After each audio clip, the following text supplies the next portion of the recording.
Hello மக்களே! எல்லாரும் எப்படி இருக்கிறீங்க? பார்த்து ரொம்ப நாள் ஆச்சு. ஒண்ணும் இல்லங்க.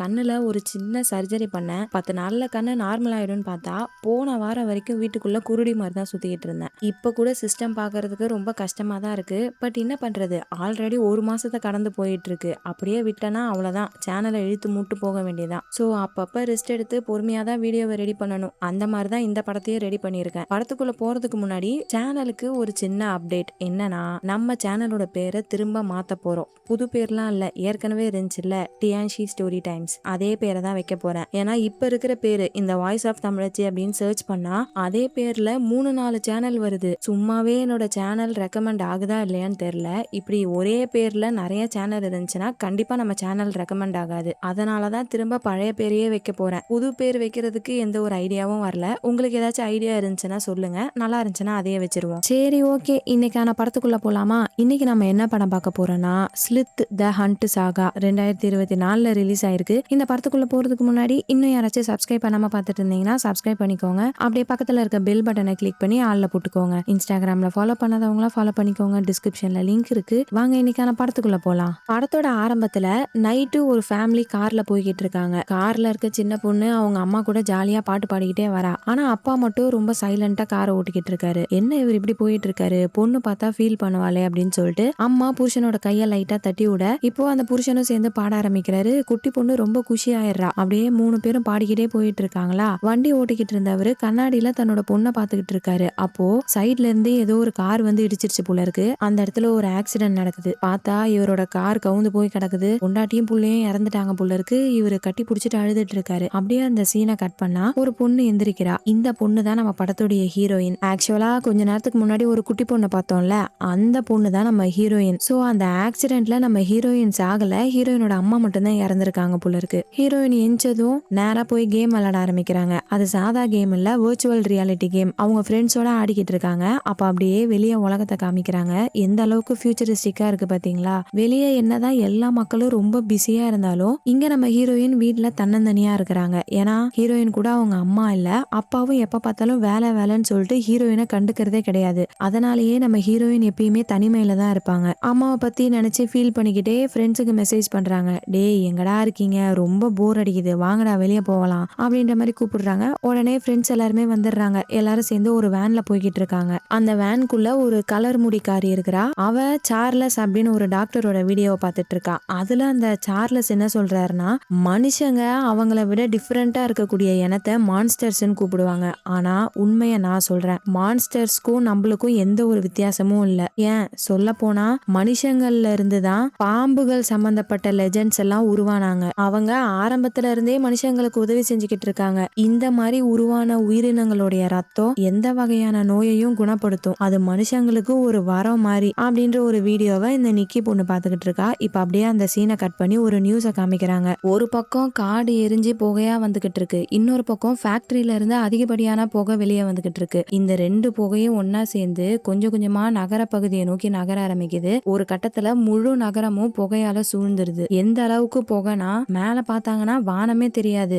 ஏன் சூரிய வெளிச்சம் கூட தரையில படாது. அந்த அளவுக்கு ஒரு அடர்த்தியான புகை மூடி இருக்கு. சூரிய வெளிச்சமே இல்லைன்னா எப்படி மரம் வளரும், மரம் இல்லைன்னா எப்படி ஆக்சிஜன் இருக்கும். சோ பூமியில ஆக்சிஜனே இல்லாம போயிடுது. மாஸ்க் இருந்தா மட்டும்தான் மனுஷங்களால உயிர் வாழ முடியும். இந்த மாதிரிதான் இப்போதைக்கு உலகம் போய்கிட்டு இருக்கு. இந்த ப்ராப்ளம சால்வ் பண்றதுக்காக தான் ஹண்டர் அரேனா அப்படின்ற ஒரு கம்பெனி புதுசா ஒரு டெக்னாலஜியை கண்டுபிடிச்சிருக்காங்க. அது பாக்குறதுக்கு ஏதோ ஒரு ஹெட்போன் மாதிரி இருக்கு. அதை கழுத்துல போட்டுக்கிட்டாங்கன்னா எந்த ஒரு ப்ராப்ளமும் இல்லாம சுவாசிக்கலாம். இந்த மாதிரி ஒரு டெக்னாலஜியை கண்டுபிடிச்சதுனால மூச்சு விட முடியாம சாகுற மக்களுடைய எண்ணிக்கை கம்மியா இருக்கு. ஆனா இன்னுமே சாப்பாடு இல்லாம பசியினால சாவறாங்கல்ல, அந்த எண்ணிக்கை அதிகரிச்சுக்கிட்டே தான் இருக்குது. இந்த விஷயங்கள் எல்லாமே நியூஸ்ல சொல்லிக்கிட்டு இருக்காங்க. அப்படியே இன்னொரு பக்கம் காமிக்கிறாங்க. ஒரு பையன் என்ன பண்றான், கையில ஒரு பொட்டி எடுத்துக்கிட்டு யாருக்குமே தெரியாம வந்து அந்த பொட்டியை இன்னொருத்தவங்க கிட்ட கொடுக்கறான். இப்ப அந்த பொட்டியை வாங்கினால அவன் என்ன பண்றான், டக்குன்னு கையில ஒரு கத்தி எடுத்து பொட்டியை வந்து கொடுத்தான்ல, அவனோட கழுத்துலயே குத்திடுறான். ரத்தம் பயங்கரமா ஊத்திக்கிட்டு இருக்கு. அவன் கீழே உழுந்து துடிச்சிக்கிட்டு இருக்கான். அப்ப அந்த பொட்டியை வாங்கினவன் என்ன பண்றான், பொட்டியை திறந்து பார்த்தா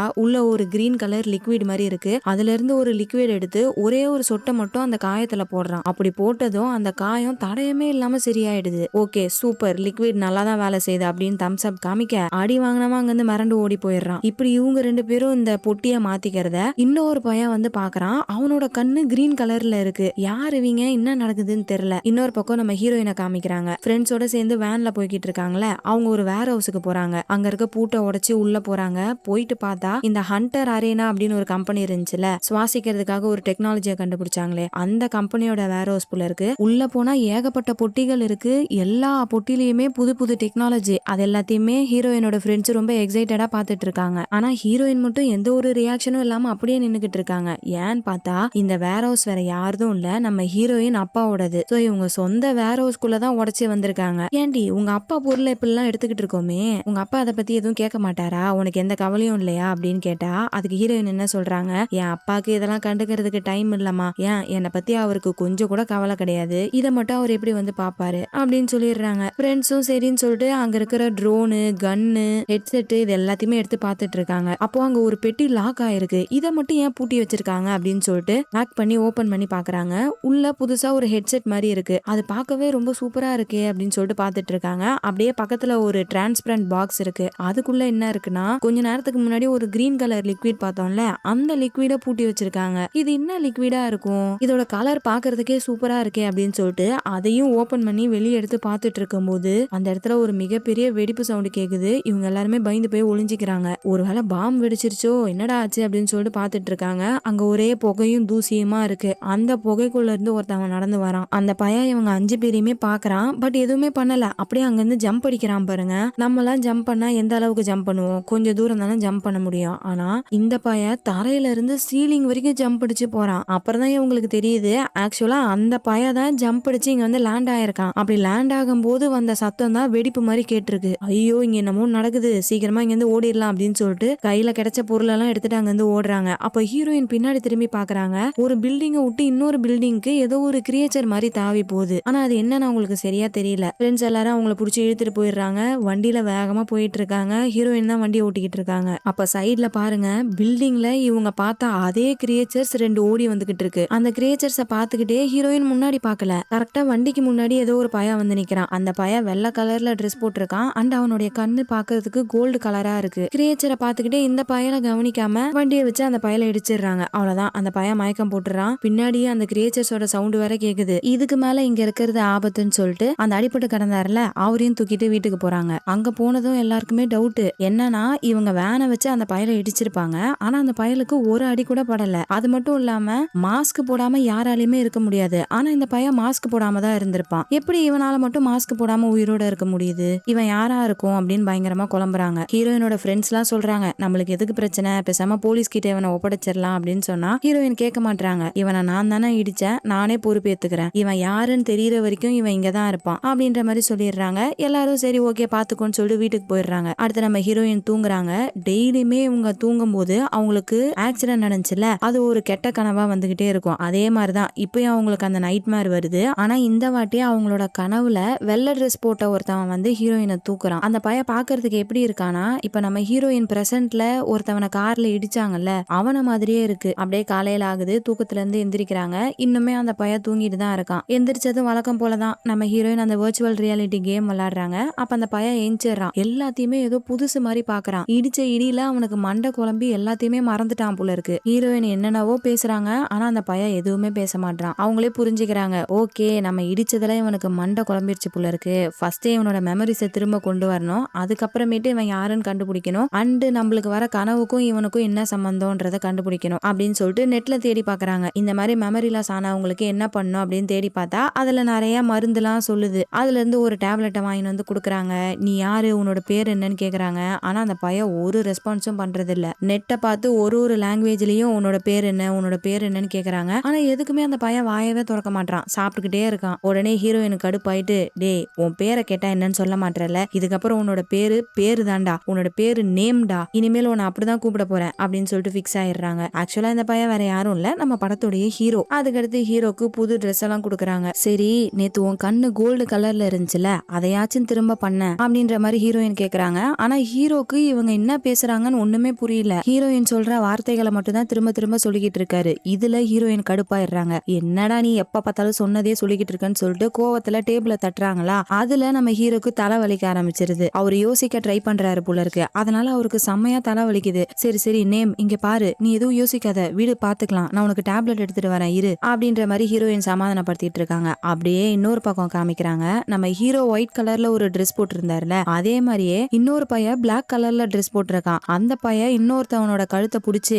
அவன் எங்க இருக்கிறான்னு உனக்கு தெரியாது அப்படின்ற மாதிரி கேட்டு அந்த பயலை கொலை பண்ணிக்கிட்டு இருக்கான். இந்த பயலுடைய கண்ணு பாக்குறதுக்கு ரெட் கலர்ல இருக்கு. இவங்க எல்லாம் யாருன்னே தெரியல, கண்ணு மட்டும் டிஸ்கோ லைட் மாதிரி கலர் கலரா எரியுது. அடுத்து அந்த ஹண்டர் அரேனா கம்பெனியை காமிக்கிறாங்க. கம்பெனியோட ஓனர் வந்து பேசுறாரு. வேற யாரும் இல்ல, நம்ம ஹீரோயினோட அப்பா தான். அவர் என்ன சொல்றாருன்னா, 5 வருஷமா மக்களுக்கு ஃபேமஸான கேம்ஸை நாங்க கொடுத்துக்கிட்டு இருக்கோம். இப்ப அதோடைய லாஸ்ட் சீசனை நாங்க விட போறோம். ஒரு பீட்டா டெஸ்ட் மாதிரி வைக்க போறோம். அந்த டெஸ்ட்ல பார்ட்டிசிபேட் பண்றதுக்கு 5 டீமை செலக்ட் பண்ண போறோம். அதுல இருந்து யாரு வின் பண்றாங்களோ அவங்களுக்கு நினைச்சு பார்க்க முடியாத அளவுக்கு ஏகப்பட்ட பிரைஸை கொடுக்க போறோம். அவங்களுக்கு வாழ்க்கை ஃபுல்லா ஃப்ரீ சாப்பாடு, அதுக்கப்புறம் இங்க மேல அந்த ஸ்மோக் எல்லாம் இருக்குல்ல, அந்த புகைக்கு மேல இருக்கக்கூடிய அபார்ட்மெண்ட்ஸ்ல வாழ்றவங்க எல்லாருமே ஃப்ரெஷ்ஷான காத்தை சுவாசிச்சுட்டு இருக்காங்க போல இருக்கு. சோ ஸ்மோக்குக்கு மேல இருக்க அபார்ட்மெண்ட்டை நாங்க உங்களுக்கு ஃப்ரீயா தருவோம். அது மட்டும் இல்ல, உங்க வாழ்க்கையவே மாத்துற மாதிரி 1 கோடி தர போறோம் அப்படின்ற மாதிரி ஹீரோயினோட அப்பா சொல்றாரா. அதை கேட்டதும் எல்லா மக்களும் குஷி ஆயிடுறாங்க.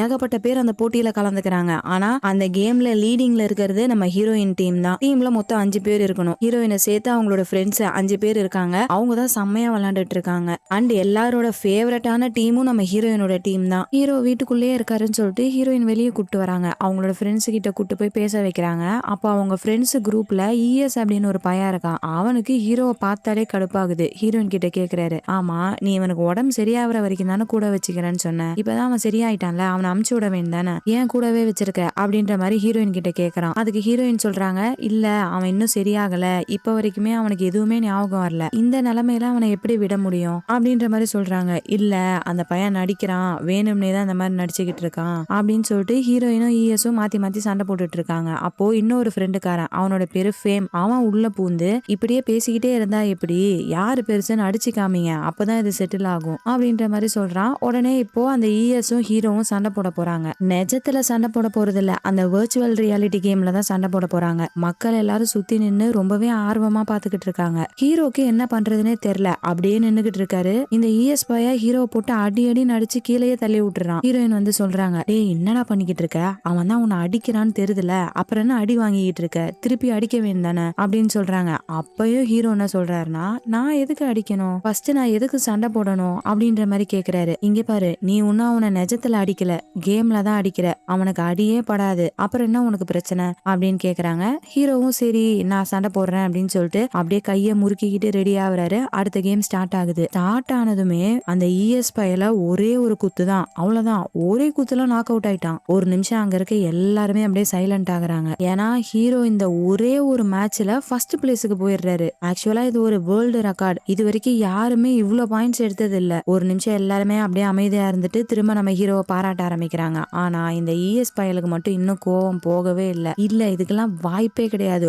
ஒரே ஒரு அடியில எப்படி நாக் அவுட் பண்ண முடியும், அந்த பையன் ஏதோ சீட் பண்ணிருக்கான் அப்படின்னு சொல்லிட்டு கோச்சுக்கிட்டு அங்க இருந்து போயிடுறான். அடுத்து எல்லாருமே வீட்டுக்கு போறாங்க. ஹீரோவும் ஹீரோயினும் வீட்டுக்கு வராங்க. அங்க ஹீரோயினோட அம்மா போட்டோவை பார்த்ததும் ஹீரோக்கு ஏதோ ஒன்னு ஞாபகம் வருது. இது எங்கேயோ பழக்கப்பட்ட முகம் மாதிரியே இருக்கு அவருக்கு, எங்கேயோ பார்த்திருக்கேன் இவங்களை, எங்க பார்த்திருக்கேன் அப்படின்னு சொல்லிட்டு யோசிக்க ஆரம்பிக்கிறாரு. அப்படி யோசிக்க ஆரம்பிச்சதுமே இவருக்கு பயங்கரமா தலைவலிக்க ஆரம்பிக்குது. அப்படியே இன்னொரு பக்கம் ஹீரோயினோட ஃப்ரெண்டு அந்த ஃபேம் இருக்கான்ல, அவன் அப்புறம் இன்னொரு ஃப்ரெண்டு, அவன் பேரு பீட், இவங்க 2 பேரையும் காமிக்கிறாங்க. அவங்க 2 பேரும் வேன்ல போய் உட்கார்றாங்க. அப்போ முன்னாடி பார்த்தா இந்த பிளாக் ட்ரெஸ் போட்ட பையன் வந்து நிக்கிறான். இதுக்கு முன்னாடி யாரையோ தேடிக்கிட்டு இருந்தான்ல, 2 பேரை கூட அடிச்சு டார்ச்சர் பண்ணி கொன்னானே, அதே ஆளதான் இங்கேயும் தேடி வந்திருக்கான். ரெனிட்டா எங்க இருக்கிறான்னு சொல்லுங்க அப்படின்னு சொல்லிட்டு இவங்க 2 பேரையும் போட்டு அடிக்க ஆரம்பிக்கிறான். அப்ப கரெக்டா போலீஸ் வர சவுண்ட் கேக்குது. அந்த சவுண்ட் கேட்டதும் இவங்க 2 பேரையுமே விட்டுட்டு அந்த பையன் அங்கிருந்து போயிடுறான். இந்த பீட்டுன்றவனுக்கு தலையில நல்லா அடிபட்டுருச்சு. எப்படியோ அந்த பையனை காப்பாத்திடுறாங்க. பட் அடி ரொம்ப பட்டதனால அவன் கொஞ்ச நாள் ரெஸ்ட் எடுக்கிறதுக்காக அவனோட ஊருக்கு போயிடுறான். அதனால இப்ப என்ன பிரச்சனை ஆகுதுன்னா,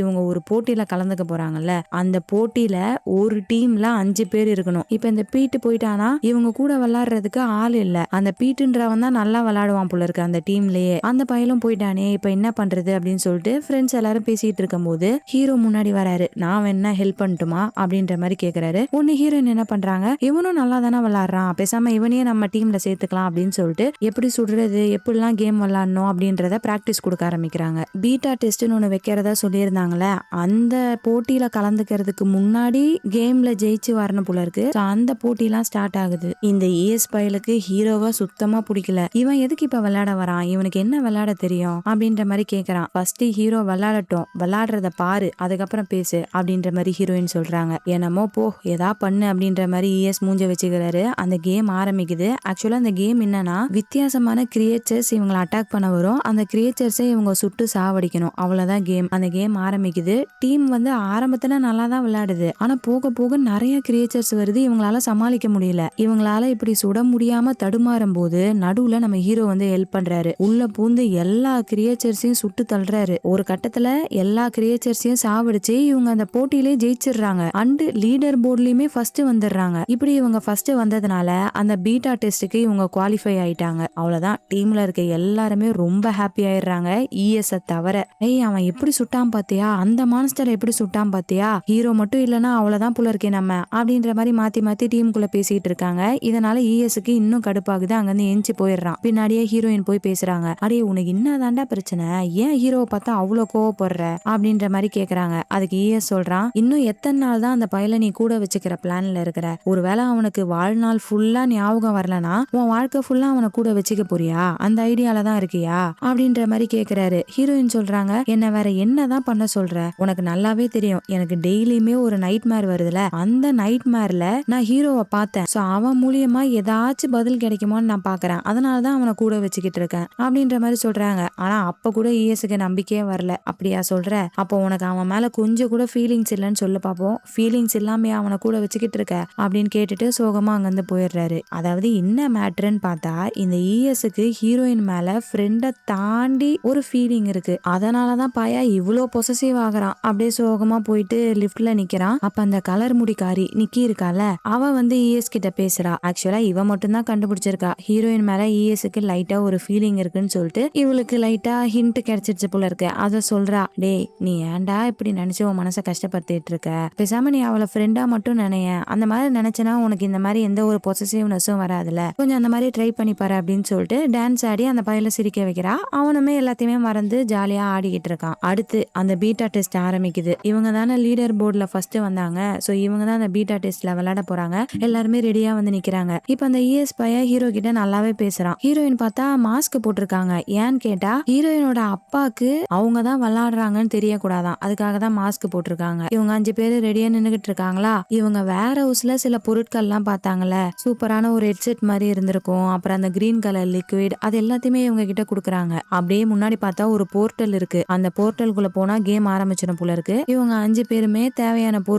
கன்னு எல்லாத்தையுமே எடுத்துட்டு அந்த போர்ட்டலுக்குள்ள போறாங்க. அதுக்குள்ள போனதுமே வேற ஏதோ ஒரு இடத்துக்கு வந்த மாதிரி இருக்கு. பார்க்கவே அவ்வளோ ரியலா இருக்கு. என்ன இது இவ்வளவு சூப்பரா இருக்கே அப்படின்ற மாதிரி கேக்குறாங்க. அப்ப அந்த கேமுடைய ஓனர், அதாவது நம்ம ஹீரோயினோட அப்பா சொல்றாரு, உங்ககிட்ட ஒரு டிவைஸ் இருக்குல்ல, அந்த ஹெட்செட் மாதிரி டிவைஸ் இருந்துச்சு, அந்த டிவைஸ் மூலியமா இவங்களோட நரம்பு மண்டலம் கேம் கூட டைரக்டா கனெக்ட் ஆயிருக்கு. அதனாலதான் இவங்க பாக்குற எல்லாமே இவ்வளவு ரியலா இருக்கு. அங்க ஒரு சிம்பிள் இருக்கு. அந்த சிம்பிளை பார்த்தா கேமுடைய கிராபிக்ஸ் மாதிரியே இல்ல, அப்படியே கையால செஞ்சு வச்ச மாதிரி இருக்கு. என்னடா அது இந்த அளவுக்கு ரியலிஸ்டிக்கா இருக்கேன்னு சொல்லிட்டு இவங்க 5 பேரும் வாயடிச்சு போறாங்க. அப்பதான் ஹீரோயினோட அப்பா சொல்றாரு, இதுக்கே அசந்துட்டா எப்படி, நீங்க தொடுறது, வாசனை பிடிக்கிறது, சவுண்டு, இது எல்லாமே ரியலா இருக்கும். உங்களுடைய எனிமி யாருன்னா ஸ்லித்து தான், பாம்பும் மனுஷனும் கலந்த மாதிரி ஒரு ஹைபிரிட் உயிரினம் இருக்கும். அதுங்க எல்லாத்தையுமே நீங்க சாவடிச்சிட்டீங்கன்னா நீங்க இந்த கேம்ல ஜெயிச்சிருவீங்க அப்படின்ற மாதிரி ஹீரோயினோட அப்பா சொல்றாரு. இவங்களும் அவ்வளவுதானே சரி செஞ்சிருவோம் அப்படின்னு சொல்லிட்டு அப்படியே பொறுமையா நடந்து போறாங்க. அப்போ சுத்தி ஏதோ சவுண்ட் கேக்குது. ஹீரோயின் சொல்றாங்க,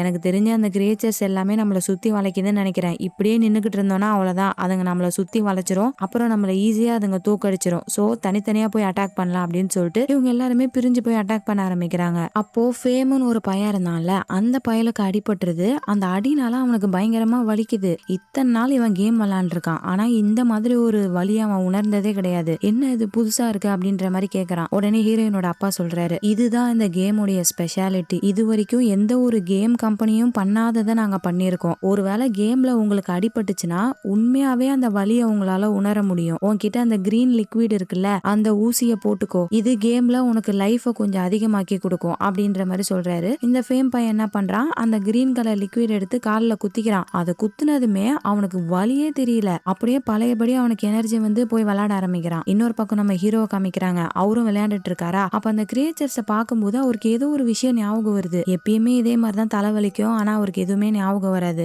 பட் இந்த வாட்டி பார்த்தா அவருக்கு ஏதோ ஒண்ணு ஞாபகம் வந்திருக்கு. சிலித்ரியா அப்படின்ற ஒரு பேரை சொல்றாரு. அப்புறம் பார்த்தா அங்க சுத்தி ஓடிக்கிட்டு இருக்குல்ல கிரியேச்சர்ஸ், அது எல்லாமே ஹீரோவை எதுவுமே பண்ண மாட்டேங்குது, அவரை தாண்டி ஓடிக்கிட்டு இருக்கு. இந்த பக்கம் ஹீரோயினும் சண்டை போட்டுட்டு இருக்காங்க. ஒரு கட்டத்துல அவங்களுக்குமே அடிபடுது. அப்படி விழுந்ததுல அவங்க கிட்ட இருக்கிற அந்த கிரீன் லிக்விட் உடஞ்சு போயிடுது. அவ்வளவுதான், அப்படியே அவங்க மயங்கிடுறாங்க. மயங்கின கொஞ்ச நேரத்திலேயே அந்த இடத்துக்கு ஹீரோ வராரு. அவரோட கையை கிழிக்கிறாரு. கையில இருந்து ரத்தம் வருதா, அதுல ஒரு 2-3 சொட்டை ஹீரோயினோட வாயில விடுறாரு. அந்த ரத்தத்தை பாருங்களேன், ரத்தம்னா ரெட் கலர்ல தானே இருக்கும், ஆனா அது பாக்குறதுக்கே வித்தியாசமா இருக்கு. அது ஹீரோயினோட வாயில பட்டதும் கொஞ்ச நேரத்திலே அவங்க ஏஞ்சிக்கிறாங்க. அப்படி அவங்க ஏஞ்சி கண்ணை திறக்கும் போது கண்ணுக்கு முன்னாடி ஹீரோவோட மூஞ்சி தெரியுது. இதே மூஞ்சி தான் நம்ம ஹீரோயினை சின்ன வயசுல அந்த ஆக்சிடென்ட்ல இருந்து காப்பாத்திருக்கோம். இது வரைக்குமே அவங்களுக்கு அந்த உருவம் கொஞ்சம் பிளர்ரா தான் தெரிஞ்சிருக்கும். இந்த வாட்டி அவங்களுக்கு நல்லா கிளியராவே தெரியுது, ஹீரோ தான் சின்ன வயசுல நம்ம ஹீரோயினை வந்து காப்பாத்திருக்காங்க. இந்த மாதிரி ஒரு உண்மை தெரிஞ்சதும் அப்படியே அந்த இடத்துல இன்னொரு ட்விஸ்ட போட்டு உடைக்கிறாங்க பாருங்க. என்னன்னா, நம்ம ஹீரோ ஒரு மனுஷனே கிடையாது, அவருமே அந்த கிரியேச்சர் தான். என்ன, மத்த கிரியேச்சர்ஸ் எல்லாம் பாக்குறதுக்கு கிரீன் கலர்ல இருக்கு, நம்ம ஹீரோ வெள்ளை கலர்ல இருக்காரு. முழுசா அந்த கிரியேச்சரா மாறினதும் ஹீரோ அங்க இருந்து ஓடிடுறாரு. ஃப்ரெண்ட்ஸ் எல்லாரும் ஹீரோயின் கிட்ட ஓடி வராங்க. எல்லாருமே அந்த ஹெட்செட் மாதிரி டிவைஸ கண்ணுல போட்டிருக்காங்களா, அந்த டிவைஸ கழட்டுறாங்க. அப்படி கழட்டினக்கு அப்புறமேட்டும் சுத்தி இருக்க மரம் மிருகங்கள் எல்லாமே தெரியுது. இப்போ கேம்னா அந்த டிவைஸ எடுத்ததுக்கு அப்புறமேட்டு சுத்தி இருக்க எல்லாமே மறைஞ்சு போயிடணும். பட் இங்க எதுவுமே மறையாம அப்படியே இருக்கு. இங்க என்னதான் நடக்குது அப்படின்னு சொல்லிட்டு கன்ஃபியூஸ் ஆகுறாங்க. அதே சமயம் நம்ம ஹீரோயின் கீழே விழுந்த போது அவங்க மூஞ்சில இருக்க மாஸ்க்குமே விழுந்திருக்கும். இதனால தன்னோட பொண்ணு தான் அந்த கேம்ல விளையாண்டுட்டு இருக்கான்றது இந்த பக்கம் ஹீரோயினோட அப்பாக்கு தெரிஞ்சிருது. சீக்கிரம் இந்த மிஷினை நிறுத்துங்க அப்படின்ற மாதிரி அவரு சொல்றாரு. ஆமா, இப்ப எதுக்கு நிறுத்த சொல்ற அப்படின்னு சொல்லிட்டு ஒரு பையன் வரான். யாருன்னு பார்த்தா அந்த பிளாக் கலர் ட்ரெஸ் போட்டவன், யாரோ ஒருத்தனை தேடி எல்லாரையும் கொன்னுகிட்டு இருந்தான்ல அந்த பையன். என்னப்பா என்னாச்சு, எதுக்கு இப்ப நிறுத்த சொல்ற, நீ ஒரு விஷயத்த மறந்துட்டேன்னு நினைக்கிறேன், அந்த ஸ்லித்துனாலதான் உன்னோட ஃபேமிலி அழிஞ்சிச்சு, இப்படி பண்ணனா கண்டிப்பா உன்னோட பொண்டாட்டிய திரும்ப கொண்டு வர முடியாது அப்படின்ற மாதிரி சொல்றான். ஆக்சுவலா ஹீரோயினோட அப்பா ஹீரோயினோட அம்மாவை கொண்டு வரதுக்கு ஏதோ பண்ணிக்கிட்டு இருக்காருன்னு நினைக்கிறேன். ஆனா என்ன பண்றாரு, எப்படி கொண்டு வர போறாருன்னு தெரியல. இந்த பக்கம் ஹீரோயினோட ஃப்ரெண்ட்ஸுக்கு எல்லாம் ஒரே கன்ஃபியூஷனா இருக்கு. இவ்வளவு நேரம் நம்ம விளையாண்டுட்டு இருந்தது கேம் தானா இல்ல உண்மையிலே நடந்துச்சா அப்படின்னு சொல்லிட்டு மண்டையை குழப்பிக்கிட்டு இருக்காங்க. அப்பதான் அந்த கலர் முடிக்காரிக்கே ஒரு விஷயம் ஞாபகம் வருது. இவங்க வேற ஹவுஸுக்கு போயிருக்கும் போது ட்ரோன் எடுத்துட்டு வந்திருப்பாங்க. அந்த ட்ரோன் கடைசி வரைக்குமே ஆக்டிவா தான் இருந்திருக்கும். அதுல ஏதாச்சும் க்ளூ இருக்கான்னு பாக்கலாமேன்னு சொல்லிட்டு அந்த ட்ரோன்ல ரெக்கார்டான வீடியோவை போட்டு பாக்குறாங்க. அதுல இன்னொரு ஷாக்கிங்கான விஷயத்த பாக்குறாங்க பாருங்க. ஒரு பில்டிங்ல இருந்து இன்னொரு பில்டிங்க்கு ஏதோ ஒண்ணு ஜம்ப் பண்ணி போகுது. அது இவங்க கேம்ல போய் சுட்டுக்கிட்டு இருந்தாங்கல்ல அந்த கிரியேச்சர் தான். என்னடா இங்க நடக்குதுன்னு சொல்லிட்டு அவங்களுக்கு ஒண்ணுமே புரியல. இப்ப அப்படியே ஹீரோயின் பொறுமையா கண்ணை முழிக்கிறாங்க. பார்த்தா அவங்க அப்பாவோட மடியில இருந்து எந்திரிக்கிறாங்க. அப்பா நீங்களா, நீங்க எப்படி இங்க அப்படின்னு சொல்லிட்டு ஷாக் ஆவரா. ஏன்னா அந்த ஆக்சிடென்ட்டுக்கு அப்புறம் ஹீரோயினோட அப்பா அவகிட்ட சரியாவே பேசுறது இல்ல. இப்ப அவரோட மடியில இருந்து எந்திரிக்கும் போது அவ பயங்கரமா ஷாக் ஆகுறா. நீ ஏமா என்கிட்ட சொல்லாம அந்த கேம்ல போய் விளையாண்ட அப்படின்ற மாதிரி கேக்குறாரு. ஏன்னா நீங்க என்கிட்ட எதுவுமே கேட்டது இல்லப்பா, நான் என்ன பண்றேன் எப்படி ஃபீல் பண்றேன் எதுவுமே கேட்டது இல்ல. ஏதாச்சும் கேட்டிருக்கீங்களா, இப்ப வரைக்கும் எதுவுமே கேட்டது இல்ல. அதான் நீங்க உருவாக்குன கேம்ல நான் ஜெயிச்சனாவாச்சும் நீங்க என்ன கண்டுப்பீங்கன்னு சொல்லிட்டு தான் உங்ககிட்ட சொல்லாமலே கலந்துகிட்டேன் அப்படின்ற மாதிரி ஹீரோயின் ரொம்ப ஃபீலிங்கா சொல்றாங்க. அதை கேட்டதும் ஹீரோயினோட அப்பாவுக்கு ரொம்ப ஃபீல் ஆயிடுது. சாரிமா, இதுக்கப்புறமேட்டு உன்னை எங்கேயும் தனியா போக விட மாட்டேன், நீ என் கூடவே இரு அப்படின்ற மாதிரி சொல்றாரு. அப்போ ஹீரோயின் கேக்குறாங்க, சரிப்பா எதுக்காக போய் சொல்லி அத்தனை கிரியேச்சர்ஸை எங்களை சாவடிக்க வச்சிங்க அப்படின்ற மாதிரி கேட்கும் போதுதான் ஹீரோயினோட அப்பா உண்மையை சொல்ல ஆரம்பிக்கிறாரு. எல்லாமே டாக்டர் சார்லஸ் கூட சேர்ந்து அந்த ப்ராஜெக்ட பண்ணதுல இருந்து தான் ஆரம்பிச்சிச்சு அப்படின்னு சொல்ல ஆரம்பிக்கிறாரு. ஆக்சுவலா டாக்டர் சார்லஸும் ஹீரோயினோட அப்பாவும் சேர்ந்து ஒரு மிகப்பெரிய ப்ராஜெக்ட பண்ணிருக்காங்க. அந்த ப்ராஜெக்ட் மூலியமா இந்த உலகத்தையும் வேற உலகத்தையும் கனெக்ட் பண்ண முடியும். அந்த ப்ராஜெக்டோட பேரு தான் ப்ராஜெக்ட் ஸ்லித். பட் அந்த ப்ராஜெக்ட் பண்ணி முடிச்சக்கு அப்புறமேட்டு அது ரொம்ப ஆபத்தானதுன்னு தெரிய வந்திருக்கு. அதனால ஹீரோயினோட அப்பா அவரோட ஃபேமிலியை கூப்பிட்டுட்டு ஊரை காலி பண்ணிட்டு போயிட்டு இருந்திருப்பாரு. இதைதான் நம்ம ஸ்டார்டிங் சீன்ல பாத்திருப்போம். கார்ல போயிட்டு இருந்தாங்களே, அது ஊரை காலி பண்ணிட்டு தான் போயிட்டு இருந்திருப்பாங்க. அப்போ சார்லஸ் போன் பண்றாரு, இங்க பாரு இங்க இருக்க எல்லா பிரச்சனையும் முடிச்சிட்டு கால் பண்றேன், அப்புறமா வா, அது வரைக்கும் நீ இந்த பக்கம் வர வேண்டாம் அப்படின்ற மாதிரி டாக்டர் சார்லஸ் சொல்றாரு. ஹீரோயினோட அப்பாவும் நீ பாத்துக்கோ அப்படின்னு சொல்லிட்டு வண்டி ஓட்டிட்டு போயிட்டு இருக்காரு. அப்பதான் ஆக்சிடென்ட் நடந்திருக்கும். இவங்க காரை வந்து இடிச்சது லாரியோ பஸ்ஸோ கிடையாது, அந்த ஸ்லித்து கிரியேச்சர் தான். அதனாலதான் அன்னைக்கு ஆக்சிடென்ட் நடந்திருக்கும். கார்லாம் கவுந்து போய் செம்ம அடிபட்டு ஹீரோயினோட அப்பா வெளியே வந்து விழுந்திருப்பாரு. அப்படியே பொறுமையா கண்ணை திறந்து பார்த்தா அவரு கண்ணுக்கு முன்னாடி ஒரு ஒயிட் கலர் கிரியேச்சர் இருந்திருக்கும். அதோடைய கையில தான் ஹீரோயினோட அம்மா இருந்திருப்பாங்க. சோ அந்த ஒயிட் கலர் கிரியேச்சர் யாரு, நம்ம ஹீரோ தான். அவரோட கையில ஹீரோயினோட அம்மா இருந்ததுனால ஹீரோயினோட அம்மாவை கொன்னது அந்த ஒயிட் ஒயிட் கலர் கிரியேச்சர் தான் அப்படின்ற மாதிரி இவரு சொல்றாரு. அதை கேட்டதும் ஹீரோயினுக்கு செம ஷாக்கு. இத்தனை நாளா நம்ம அம்மாவை கொன்னவங்க கூட தான் நம்ம சுத்திக்கிட்டு இருந்தோமா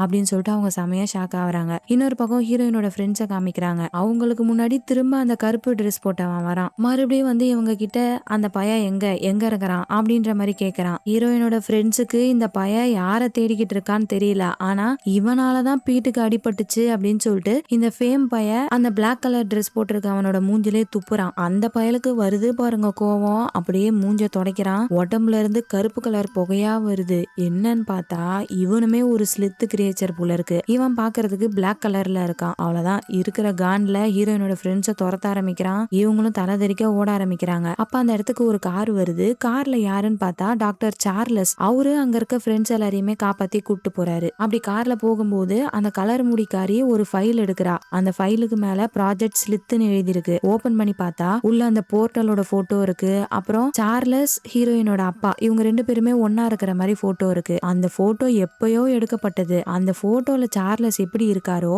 அதே மாதிரிதான் இப்பயும் இருக்காரு. கொஞ்சம் கூட வயசாகல. எப்படி நீங்க இன்னும் இளமையா இருக்கீங்க அப்படின்ற மாதிரி அந்த ஃப்ரெண்ட்ஸ் கேட்டதும் இப்பதான் அந்த சார்லஸ் சொல்றாரு என்னன்னா இவங்கள கார்டியன்ஸ்னு கூப்பிடுவாங்க. அதாவது அந்த ஸ்லித் கிரியேச்சர் இருக்குல்ல, பாம்பும் மனுஷனும் கலந்த மாதிரி இருக்கே, அதோடைய பேரு தான் ஸ்லித். அந்த ஸ்லித்தோடைய ரத்தம் இவங்களுக்கு கொடுக்கப்பட்டிருக்கு. அவங்களதான் கார்டியன்ஸ்னு சொல்லுவாங்க. அது மனுஷங்களுக்கு ஒரு வரம் மாதிரி. மனுஷங்களால ரொம்ப நாள் உயிர் வாழ முடியும். அண்ட் அவங்களுக்கு சூப்பர்மேன் மாதிரி பவர்ஸும் கிடைக்கும். ஸ்லித்னா யாருன்னா அதுங்க எல்லாமே ஒரு கடவுள் மாதிரி. பழங்காலத்துல இருந்தே அந்த ஸ்லித்தோடைய ரத்தம் மனுஷங்களுக்கு உதவிக்கிட்டு இருக்கு. இவங்க யூஸ் பண்ணக்கூடிய மெடிசன், வேக்சின், இது எல்லாத்துலயுமே அந்த கிரியேச்சருடைய ரத்தம் இருக்கும். இந்த பிளாக் கலர் கிரியேச்சர் இருக்குல்ல, அதோடைய பேரு இக்கிதார். அதோட வேலை என்னன்னா ஸ்லித்தோடைய ரத்தத்தை கொண்டு போய் மனுஷங்க கிட்ட கொடுக்கணும். இதுதான் அதோடைய வேலை. இந்த மாதிரிதான் எல்லாமே ரொட்டீனா போயிட்டு இருந்திருக்கு. ஆனா 30 வருஷத்துக்கு முன்னாடி உலகத்துல பிளேக் நோய் பரவ ஆரம்பிச்சிச்சு. இதனால ஏகப்பட்ட மக்கள் கொத்து கொத்தா இறக்க ஆரம்பிச்சாங்க. சோ மனுஷங்களை காப்பாத்துறதுக்காக நிறைய ஸ்லித்தோடைய ரத்தம் தேவைப்பட்டுச்சு. எவ்வளவு ரத்தம் கொடுத்தாலும் பத்தவே இல்ல. இன்னும் நிறைய ரத்தத்தை எடுத்துக்கிட்டே இருந்தாங்களா. இப்படி எடுக்க எடுக்க அந்த கிரியேச்சரால எப்படி உயிரோட இருக்க முடியும். ஒரு கட்டத்துல ஏகப்பட்ட ஸ்லித்துங்க இறக்க ஆரம்பிச்சிச்சு. இந்த பக்கம் மனுஷங்கள்லாம் காப்பாத்தப்பட்டாங்க, அந்த பக்கம் ஸ்லித் எல்லாமே இறந்துகிட்டு இருந்துச்சு. இது அந்த இக்கிதாருக்கு சுத்தமா பிடிக்கல. சோ மனுஷங்களுக்கு ஹெல்ப் பண்றத அது எதிர்க்க ஆரம்பிச்சிச்சு. இத்தனை உயிர்களை பலி கொடுத்ததுக்கு அந்த மனுஷங்க பதில் சொல்லியே ஆகணும் அப்படின்னு சொல்லிட்டு அந்த இக்கிதார் அவங்க இனத்துக்குள்ளேயே ஒரு கிளர்ச்சி கூட்டத்தை உண்டாக்கி போராட்டம் பண்ண ஆரம்பிச்சிச்சு. இதனால மத்த கிரியேச்சர்ஸ் எல்லாம் என்ன பண்ணுச்சு, இந்த இக்கிதார நாடு கடத்தி மனுஷங்க கூடயே போய் வாழ வச்சிருச்சு. இந்த மாதிரி மனுஷங்க கூட இருந்தாலாச்சும் நீ கொஞ்சம் திருந்துறியா பாப்போம் அப்படின்னு சொல்லிட்டு மனுஷங்களுக்கு நடுவுல விட்டுட்டாங்க. ஆனா இந்த இக்கிதார் மனசை மாத்திக்கிற மாதிரி இல்ல. மனுஷங்க கூட இருக்க இருக்க இன்னுமே மனுஷங்க மேல வெறுப்பு அதிகமாயிட்டே இருந்துச்சு. இப்படின்ற மாதிரி கதையை இவர் இந்த பக்கம் சொல்லிக்கிட்டு இருக்காரா. இன்னொரு பக்கம் ஹீரோயினை காமிக்கிறாங்க. தன்னோட அம்மாவை கொன்னது ஹீரோ தான் அப்படின்ற விஷயம் தெரிஞ்சதும் ஹீரோவை கொல்றதுக்காக தன்னந்தனியா கன் எடுத்துட்டு அந்த போர்ட்டலுக்குள்ள போயிடுறாங்க. ஹீரோயினோட அப்பா தடுத்து பாக்குறாரு. ஆனா ஹீரோயின் கேக்குற மாதிரி இல்ல. அந்த போர்ட்டல் வழியா ஸ்லித்தோடைய உலகத்துக்கு போயிடுறாங்க. அங்க ஹீரோவை கண்டுபிடிச்சு சண்டை போட ஆரம்பிக்கிறாங்க. ஏன்டா எங்க அம்மாவை கொன்ன, கொலகார பாவி, என்னை ஏன் ஏமாத்தின அப்படின்னு சொல்லிக்கிட்டே சண்டை போட்டுட்டு இருக்காங்க. ஹீரோ சொல்றாரு நான் எங்க உன்னை ஏமாத்தினேன் அப்படின்னு சொல்லிட்டு ஏதோ ஒரு உண்மையை சொல்ல வராரு. ஆனா அந்த உண்மையை சொல்றதுக்குள்ள ஹீரோவை யாரோ சுடுறாங்க. யாருன்னு பார்த்தா நம்ம ஹீரோயினோட அப்பா தான். ஹீரோ மயங்கி போயிடுறாரு. அவரை ஹீரோயினோட அப்பா ஆட்கள் வந்து கூட்டு போறாங்க. அப்ப ஹீரோயினோட அப்பா அந்த பிளாக் ட்ரெஸ் போட்டவன் அந்த கருப்பு ஸ்லித்து கிட்ட போன் பண்ணி சொல்றாரு நீ கேட்ட மாதிரியே ஒயிட் ஸ்லித்து கிடைச்சிருச்சு அப்படின்ற விஷயத்த இன்ஃபார்ம் பண்றாரு. இன்னொரு பக்கம் டாக்டர் சார்லஸ் எல்லா உண்மையும் அந்த ஃப்ரெண்ட்ஸ் கிட்ட சொல்றாரு. அதுக்கப்புறம் எல்லாருமே சேர்ந்து இதுக்கப்புறம் அந்த போர்ட்டலும் இருக்கக்கூடாது, அந்த கேமும் இருக்கக்கூடாதுன்னு சொல்லிட்டு அந்த பில்டிங் ஃபுல்லா பாம்பு வச்சுக்கிட்டு இருக்காங்க. அப்ப அந்த இடத்துக்கு இந்த இக்கிதார் வருது. டாக்டர் சார்லஸ் எல்லாரையுமே போக சொல்லிட்டு அந்த இக்கிதார் கூட சண்டை போட்டுட்டு இருக்காரு. அப்ப அந்த இக்கிதார் அடிச்சு அவரை மேல இருந்து கீழே தள்ளி விட்டுருது. அவர் இறந்துட்டாரா என்னன்னு தெரியல. இன்னொரு பக்கம் ஹீரோட உடம்பு ஃபுல்லா வயரை பிக்ஸ் பண்ணி ஹீரோயினோட அப்பா ஏதோ பண்ணிக்கிட்டு இருக்காரு. அப்பா என்னப்பா பண்றீங்க அப்படின்னு கேட்டா அப்பதான் அவர் சொல்றாரு இந்த மாதிரி ஒயிட் ஸ்லித்துக்கு இறந்து போனவங்கள உயிரோட கொண்டு வரக்கூடிய பவர் இருக்கு. அந்த பவரை வச்சு நம்மளோட ஃபேமிலியா நான் திரும்ப ஒன்னா சேர்க்க போறேன் அப்படின்ற மாதிரி சொல்றாரு. சோ ஹீரோவோட பவரை வச்சு இறந்து போன தன்னோட பொண்டாட்டிய உயிரோட கொண்டு வரதுக்கு ட்ரை பண்ணிட்டு இருக்காரு போல இருக்கு. இன்னுமே அவர் பொண்டாட்டியோட பாடியை அங்கதான் வச்சிருக்காரு. இந்த மாதிரி வேலையை இவர் இங்க பாத்துட்டு இருக்கும் போது இன்னொரு பக்கம் டாக்டர் சார்லஸ் விழுந்து கிடக்குறாருல, அவர்கிட்ட ஃப்ரெண்ட்ஸ் எல்லாருமே ஓடி வராங்க. நல்ல வேலை இன்னும் அவர் உயிரோட தான் இருக்காரு. ஆனா அவருக்கு செம்மையா அடிபட்டிருக்கு, கொஞ்சம் கூட நவர முடியல. அப்ப அவரோட ஷூக்குள்ள அந்த கிரீன் கலர் லிக்விட வச்சிருக்காரு. அதை எடுத்து தர சொல்றாரு. இந்த ஃப்ரெண்ட்ஸும் அதை எடுத்து தந்ததும் அந்த கிரீன் கலர் லிக்விட உடம்புல செலுத்திக்கிறாரு. அந்த லிக்விட் உள்ள போனதும் உடம்புல பட்ட காயம் எல்லாமே சரியாயிட்டு திரும்ப பழைய நிலைமைக்கு ஆயிடுறாரு. இந்த பக்கம் ஹீரோயினோட அப்பாவை காமிக்கிறாங்க. அவர் அவர் அந்த ப்ராசஸை ஸ்டார்ட் பண்ணிட்டாரு. ஹீரோ உடம்புக்குள்ள இருக்க பிளட் எல்லாமே கொஞ்சம் கொஞ்சமா அவரு பொண்டாட்டி உடம்புக்குள்ள போகுது. ஆனா இன்னுமே அவங்க எந்திரிக்கல. சோ இன்னும் கொஞ்சம் பவர் கொடுக்குறாரு. இன்னும் அதிகப்படியான ரத்தம் ஹீரோட உடம்புக்குள்ள இருந்து அவங்க உடம்புக்குள்ள போகுது. அப்பயுமே அவங்க எந்திரிக்கல. இன்னும் நிறைய பவர் வேணும், இன்னும் நிறைய பவர் கொடுங்க அப்படின்னு சொல்லிட்டு பவரை ஏத்திக்கிட்டே இருக்காரு. இதனால எக்கச்சக்கமான ரத்தம் ஹீரோட உடம்புக்குள்ள இருந்து வெளியே வந்துட்டு இருக்கு. இதுல மயங்கி இருந்த ஹீரோவை ஏஞ்சிட்டு வலி தாங்க முடியாம கத்திக்கிட்டு இருக்காரு. இத பாக்குற ஹீரோயினுக்கு பதறுது. அப்பா என்னப்பா பண்றீங்க, போதும்பா நிறுத்துங்கப்பா அப்படின்னு கத்திக்கிட்டு இருக்காங்க. சே, இந்த மனுஷங்கெல்லாம் எவ்வளவு முட்டாளுங்க பாத்தியா அப்படின்னு சொல்லிக்கிட்டே இந்த இக்கிதார் வருது. டேய், நீ தானடா சொன்ன என்னோட பொண்டாட்டியை திரும்ப கொண்டு வரலாம், நீ தானே சொன்ன, ஏன் இன்னும் அவ எந்திரிக்க மாட்டா அப்படின்னு சட்டையை புடிச்சு கேக்குறாரு. அதுக்கு அந்த இக்கிதார் சொல்லுது, என்னப்பா நான் சொன்னதை நம்பிட்டியா, நான் சும்மா சொன்னேன், நான் சொன்ன மாதிரி எந்த ஒரு அமிர்தமும் கிடையாது, உன்னோட பொண்டாட்டியை திரும்ப கொண்டு வரவே முடியாது அப்படின்ற மாதிரி சொல்லுது. என்ன ஆயிருக்குன்னு பார்த்தா இந்த இக்கிதார் அதோடைய பிளானுக்காக ஹீரோயினோட அப்பாவை யூஸ் பண்ணிருக்கு. இவனோட இனத்துக்கிட்ட இவன் சொல்லி சொல்லி பார்த்தான், மனுஷங்களுக்கு ரத்தம் கொடுக்கறதுனாலதான் நம்ம ஆட்கள் எல்லாரும் செத்துக்கிட்டு இருக்காங்க, சோ மனுஷங்களுக்கு ரத்தத்தை கொடுக்க வேண்டாம் அப்படின்னு எவ்வளவோ சொல்லி புரிய வைக்க ட்ரை பண்ணிருக்கோம். பட் இவங்களோட இனத்துல இருக்கிறவங்களே அதை கேட்கல. அதனால மனுஷங்களுக்கும் இந்த ஸ்லித்துக்கும் நடுவுல சண்டை வந்தா மட்டும்தான் இந்த ரத்தம் கொடுக்கற ப்ராசஸ் நிக்கும் அப்படின்னு சொல்லிட்டு வேணும்னே ஹீரோயினோட அப்பாவை மேனிபுலேட் பண்ணி அந்த போர்ட்டலை உருவாக்க வச்சிருக்கு. அண்ட் அந்த போர்ட்டல் மூலியமா கேம்ன்ற பேர்ல மனுஷங்களை அந்த கிரியேச்சர் உலகத்துக்கு அனுப்பி தேவையில்லாம அங்க இருக்கிற ஸ்லித் எல்லாத்தையுமே சாவடிக்க வச்சிருக்கு. அதை பார்த்துட்டு ஸ்லித் உலகத்துல இருக்க மிருகங்கள்லாம் எப்படி சும்மா இருக்கும், போனா போதுன்னு நம்ம மனுஷங்களுக்கு உதவி பண்ணா அவங்களே வந்து நம்மள சாவடிக்கிறாங்களா அப்படின்னு சொல்லிட்டு அவங்க சண்டை போடுறதுக்கு ரெடியா வாங்கல. அதுக்காக தான் இந்த இக்கிதார் இந்த மாதிரி ஒரு வேலையை பார்த்திருக்கு. சோ நான் போட்ட பிளான் பக்காவா போயிட்டு இருக்கு. நான் நினைச்ச மாதிரியே இப்ப நீங்க 2 பேருமே சண்டை போட்டுப்பீங்க. அப்ப நான் நடுவுல பூந்து இந்த 2 உலகத்தையும் சரி பண்ணுவேன். இதுக்கப்புறம் ஸ்லித்து மனுஷங்களுக்கு உதவியே செய்யாத மாதிரி பண்ணிடுவேன் அப்படின்ற மாதிரி சொல்லுது. அப்படி இந்த பக்கம் பார்த்தா ஹீரோ ஏஞ்சிட்டாரு. இக்கிதார் கிட்ட வந்து, நீ தானே ஹீரோயினோட அம்மாவை சாவடிச்ச, ஒழுங்கா உண்மையை சொல்லு அப்படின்ற மாதிரி சொல்றாரு. ஆக்சுவலா அன்னைக்கு என்ன ஆயிருக்குன்னு பார்த்தா இந்த இக்கிதார்னாலதான் அந்த ஆக்சிடென்ட்டே நடந்திருக்கு. அப்போ ஹீரோ வந்து அங்க அடிபட்டு இருக்கவங்கள காப்பாத்தலாமேன்னு வந்திருக்கும். ஹீரோயினோட அம்மாவை கையில தூக்குனதும் இந்த இக்கிதார் அதோடைய வாளை வச்சு ஹீரோயினோட அம்மாவை குத்தி கொலை பண்ணிருக்கும். அப்ப அவங்க சொல்லியிருப்பாங்க, என்னோட பொண்ணு இன்னும் கார்ல இருக்கா, அவளை காப்பாத்து அப்படின்ற மாதிரி சொல்லிட்டு இறந்து போயிருப்பாங்க. இந்த சீனை தான் ஹீரோவோட அப்பா பார்த்திருப்பாரு. சோ அதை பார்த்து தப்பா புரிஞ்சுக்கிட்டாரு. வெள்ளை கலர் ஸ்லித்து தான் நம்ம பொண்டாட்டியை கொன்றுச்சு அப்படின்னு நினைச்சிட்டு இருந்திருப்பாரு. தேங்க்ஸ்டா ஹீரோ, நீ மட்டும் அந்த ஆக்சிடென்ட் ஸ்பாட்டுக்கு வரலனா ஹீரோயினோட அப்பாவை கஷ்டப்பட்டு வற்புறுத்தி கொடுமை பண்ணி டார்ச்சர் பண்ணி இந்த கேமை கண்டுபிடிக்க சொல்லியிருந்திருப்பேன். நீ அங்க வந்ததுனாலதான் அவரு பொண்டாட்டியை நீ கொண்டதான் நினைச்சுக்கிட்டாரு, எனக்கு அது சாதகமா போயிடுச்சு அப்படின்ற மாதிரி அந்த இக்கிதார் சொல்ல ஹீரோ சொல்றாரு, உன் பிளான நான் நடக்க விட மாட்டேன்டா அப்படின்னு சொல்லிட்டு 2 பேருமே ஸ்லித்தா மாதிரி சண்டை போட ஆரம்பிக்கிறாங்க. அந்த இடத்துக்கு சார்லஸ் வராரு. சீக்கிரம் வாங்க, எல்லாரும் வெளியே போயிடலாம், இந்த இடம் ஃபுல்லா நாங்க பாம் வச்சிருக்கோம் அப்படின்ற மாதிரி சொல்றாரா. அப்ப ஹீரோயினோட அப்பா என்ன சொல்றாரு, நீங்க எவ்வளவு பாம் வச்சாலும் அது எல்லாமே வீணாயிடும், ஏன்னா நான் தான் அந்த ப்ராஜெக்டை கம்ப்ளீட் பண்ணிட்டேனே, ஆன்லைன் மூலியமா யாரால வேணா அந்த போர்ட்டல் ஆக்சஸ் பண்ண முடியும். சோ அந்த போர்ட்டல் அழிக்கணும்னா இந்த கேமுடைய மெயின் ஓஎஸ் நான் அழிச்சாகணும், அந்த வேலையை நான் பாத்துக்கிறேன், நீங்க எல்லாரும் ஃபர்ஸ்ட் வெளியே தப்பிச்சு போங்க அப்படின்னு சொல்லிட்டு எல்லாருமே போக சொல்லிட்டு அந்த ஓஎஸ் அழிக்கிறதுக்காக போயிடுறாரு. ஊருக்குள்ள இங்க இருக்கிற போர்ட்டல் மாதிரி இன்னும் நிறைய இருக்கு போல இருக்கு, அதனாலதான் ஓஎஸ் அழிக்கணும்னு சொல்றாரு. இந்த பக்கம் ஹீரோவும் அந்த வில்லப்பையெல்லாம் சண்டை போட்டுட்டு இருக்காங்க. அப்ப அந்த வில்லப்பைய ஏதோ கருப்பு புகை மாதிரி ஹீரோவோட கண்ணுல போடுறான். அது ஏதோ ஆசிட் பட்ட மாதிரி எரியுது போல இருக்கு. ஹீரோவால கண்ணையே திறக்க முடியல. இருந்தாலுமே அந்த வில்லப்பைய எப்படி நவுறான் அப்படின்ற அதிர்வை வச்சு சென்ஸ் பண்ணி இவரு சூப்பரா சண்டை போடுறாரு. அப்ப அந்த வில்லப்பயலுடைய வாள் 2ஆ பிரிஞ்சு கொடுக்கு மாதிரி அப்படியே ஹீரோட நெஞ்சில வந்து குத்துது. அவ்வளவுதான், ஹீரோவால ஒண்ணுமே பண்ண முடியல. அதே சமயம் ஹீரோயினோட ஃப்ரெண்ட்ஸ் எல்லாருமே வெளியே ஓடி வந்துடுறாங்க. அப்படி அவங்க கரெக்டா வெளியே வரவும் உள்ள வச்ச பாம் எல்லாமே வெடிக்குது. அதே சமயம் ஹீரோயினோட அப்பா அந்த ஓஎஸ் அழிச்சிடுறாரு போல இருக்கு. பட் அவரால் வெளியே வர முடியல. சோ அந்த வெடிப்புல மாட்டி அந்த இடத்துலயே இறந்துடுறாரு. அண்ட் அவரோட பொண்டாட்டி பாடியா அதே இடத்துல அழிஞ்சு போயிடுது. மெயின் ஓஎஸ் அழிச்சதுனால ஊர்ல இருக்கக்கூடிய எல்லா கரண்ட்டுமே ஆஃப் ஆயிடுது. ஃப்ரெண்ட்ஸ் ஹீரோயின் எல்லாருமே திரும்ப ஓடி வந்து ஹீரோவை தேடிக்கிட்டு இருக்காங்க. ஹீரோ இடிபாட்டுக்கு நடுவுல விழுந்து கிடக்குறாரு. ஆனா அவருக்கு ஒன்னும் ஆகல, உயிரோட தான் இருக்காரு. அப்படியே அவரை காப்பாத்திட்டு அங்கிருந்து போகலாம்னு நினைக்கும் போது இவர் இன்னும் சாகலனா கண்டிப்பா அந்த இக்கிதாரும் சாகாம தானே இருந்திருக்கும். அது என்ன பண்ணுது, அதோடைய வாளை வச்சு ஹீரோயினோட அம்மாவை எப்படி சாவடிச்சுச்சோ அதே மாதிரியே ஹீரோயினையும் குத்திடுது. உன்னால யாரையுமே காப்பாத்த முடியல பாத்தியா, ஏன் நீ லவ் பண்ற பொண்ணை கூட காப்பாத்த முடியல அப்படின்ற மாதிரி அந்த இக்கிதார் சொல்லுது. ஹீரோவும் ஹீரோயினும் கூட இருந்தாங்கல்ல, அப்போ இவங்க 2 பேருக்குள்ள லைட்டா லவ்ஸ் வந்திருக்கும். பட் அதை வெளிப்படையா சொல்லிக்க மாட்டாங்க. அதை 2-3 வாட்டி சொல்ல ட்ரை பண்ணிருப்பாரு. பட் சுச்சுவேஷன் கரெக்டா அமைஞ்சிருக்காது. அதனால அவர் வெளிப்படையா சொல்லாம இருந்திருப்பாரு. அந்த விஷயத்த இக்கிதார் சொல்லுதா, ஹீரோயினுக்கே அது ஒரு அதிர்ச்சியா இருக்கு. அடப்பாவி, இத்தனை நாள் இதை சொல்லாம இருந்தியேடான்ற மாதிரி பாக்குறாங்க. ஹீரோக்கு வருது பாருங்க கோவம். அப்படியே அங்கிருந்து வேகமா ஓடுறாரு. ஓடும் போதே அந்த ஸ்லித்தா உருமாறுறாரு. அவரோட கையில பிளேடு மாதிரி ஒண்ணு இருக்கு. அதை வச்சு வச்சு ஒரே வெட்டு, அவ்வளவுதான். அந்த இக்கிதாரோடைய தலை துண்டாயிடுது. ஹீரோயின் மயங்கி போயிருக்காங்க. கொஞ்சம் கொஞ்சமா அவங்க உயிர் பிரிஞ்சுக்கிட்டு இருக்கு போல இருக்கு.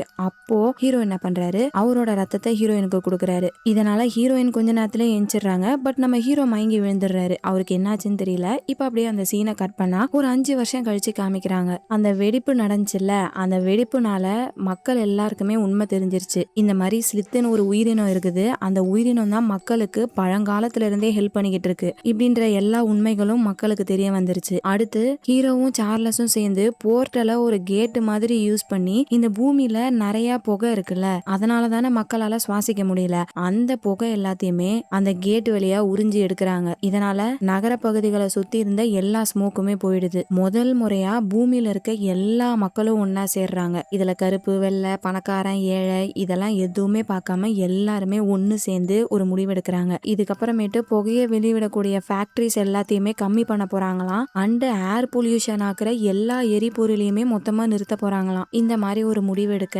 அப்படியே நம்ம ஹீரோவை காமிக்கிறாங்க. அவருக்கு ஒன்னும் ஆகல போல இருக்கு, இன்னும் உயிரோட தான் இருக்காரு. முன்னாடி இந்த பூமியை பார்க்கும்போது ஃபுல்லா பில்டிங்கா இருந்திருக்கும். ஆனா இப்ப பாருங்க நிறைய மரங்கள் இருக்கு. பல வருஷம் கழிச்சு சூரிய வெளிச்சம் தரையில பட அப்படியே அந்த இடத்துல கட் பண்ணி படத்தை அங்கேயே முடிக்கிறாங்க. அவ்வளவுதான் மக்களே. எப்படி இருந்துச்சு இந்த படம்? கண்டிப்பா உங்களுக்கு பிடிச்சிருக்கும்னு நினைக்கிறேன். இதே மாதிரி வேற ஒரு சூப்பரான படத்துல உங்களை மீட் பண்றேன். பா.